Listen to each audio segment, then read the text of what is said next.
समझते हैं उसमें पुरुष पहले बैठा है, दादा दादी, नाना नानी,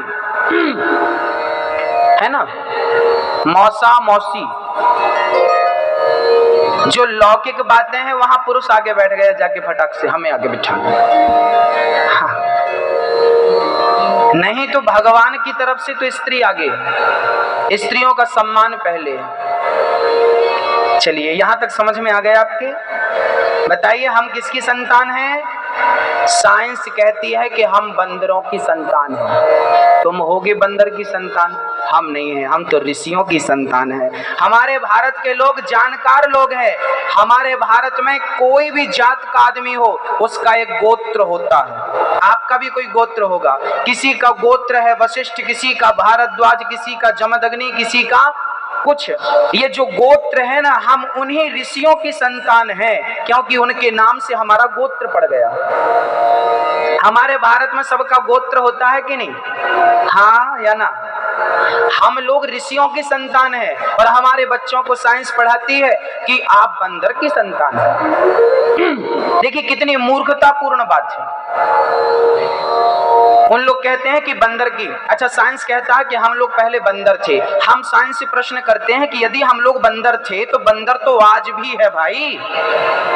हाँ, यदि हम बंदर की संतान हैं तो बंदर तो आज भी है, तो हम बंदर से इतने अलग क्यों हैं? इन लोगों को पता नहीं है, इन लोग वेद पुराण पढ़ते नहीं। याद रखना, पूरी दुनिया में, पूरी दुनिया, पूरी सृष्टि की बात कर रहा हूं मैं, केवल भारत की नहीं, पूरी दुनिया में सबसे प्राचीन ग्रंथ यदि किसी के पास है तो हिंदुओं के पास है। उनका नाम है वेद और पुराण। यही हमारी आंख है, यही हमारा दर्शन है, यही हमारा दर्पण है। यहां से ही सारी बातें निकल के आई। जब अंग्रेजों ने, जब मुगलों ने भारत पर आक्रमण किया था ना मेरी माँ, तो सबसे पहले नालंदा विश्वविद्यालय के जो टीचर थे उनका नाम था चाणक्य। क्या नाम था? चाणक्य के पास इतना साहित्य था। नालंदा विश्वविद्यालय का नाम सुना होगा आपने। नालंदा विश्वविद्यालय आज भी है उस का, कहते हैं वहां के प्रोफेसर चाणक्य थे, लेक्चरर चाणक्य थे। चाणक्य ने पूरे देश में गुरुकुल चला रखे थे। क्या चला रखे थे?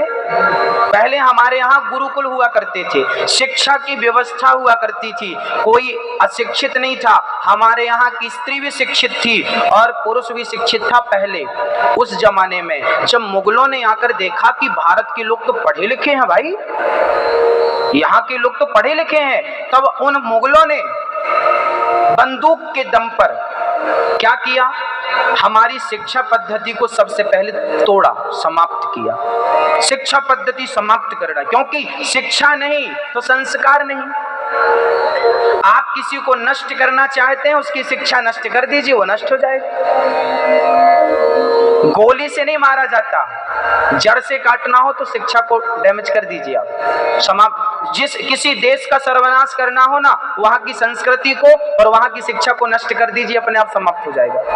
यही बात अंग्रेजों को और मुगलों को पता थी। मुगलों को उन्होंने आकर सबसे पहले गुरुकुल को तोड़ा। जितने ज्ञानी विद्वानी हमारे भारत में थे, पढ़ाने वाले शिक्षक लोग, उनको मारा और चाणक्य को बंदी बनाकर वहां नालंदा विश्वविद्यालय में आग लगा दी थी। इतिहास पढ़िएगा। कहते हैं नालंदा विश्वविद्यालय में चाणक्य की इतनी पुस्तकें थी, इतना बड़ा संग्रहालय था कि जब वहां पर आग लगी तो महीनों तक वो आग जलती रही। सोचिए कितनी पुस्तकें रही होंगी जिनको जलाने के लिए आग को महीने भर रहना पड़ा, महीने से ज्यादा। 30 दिन की आग पुस्तकों को जला ना पाई, इतना साहित्य चाणक्य के पास था। वो शिक्षा पद्धति को नष्ट किया गया और जो भी अच्छी पुस्तकें थी, जो अच्छा साहित्य था, उस टाइम पर सॉफ्टवेयर तो हुआ नहीं करते थे कि हम सारा सॉफ्टवेयर में डाल दें। पुस्तकें ही हमारी संपत्ति हुआ करती थी। तो क्या हुआ? आज जो जर्मनी है ना मेरी माँ, जर्मनी के सबसे बड़े रिसर्च सेंटर में हमारे वेद रखे हैं और आप आश्चर्य करेंगे कि वेदों के आधार पर जो टेक्नोलॉजी हम लोग देख रहे हैं, वो वेदों के आधार पर बन रही हैं। आप वेद की, हमारे भारत में वेदों की आलोचना होती है, वेदों को गालियां लोग देते हैं, हम तो नहीं मानते वेद पुराणों को, और विदेशों में इन पर रिसर्च हो रहे हैं बड़े बड़े। आप आश्चर्य मानेंगे कि अमेरिका की सबसे बड़ी यूनिवर्सिटी में गीता कंपलसरी हो गई है। अमेरिका के सबसे बड़ी यूनिवर्सिटी में गीता पढ़ाई जाती है, और भारत के लोग, वहां के लोग गीता के श्लोक याद कर रहे हैं। और हमारे भारत का दुर्भाग्य देखिए कि यहाँ अभी भी पोयम याद कराई जा रही है बच्चों को, जॉनी जॉनी यस पापा। ये दुर्भाग्य हमारे भारत का, हम अपनी संस्कृति को भूलते जा रहे हैं।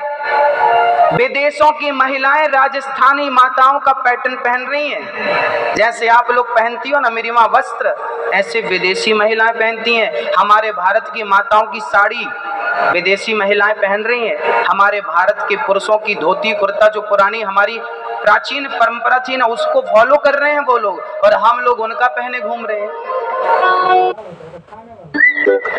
ये ढेर क्यों लगाया है? नहीं खरीदने पड़ेंगे, लार्ज से मीडियम जो हो गया। कैसे?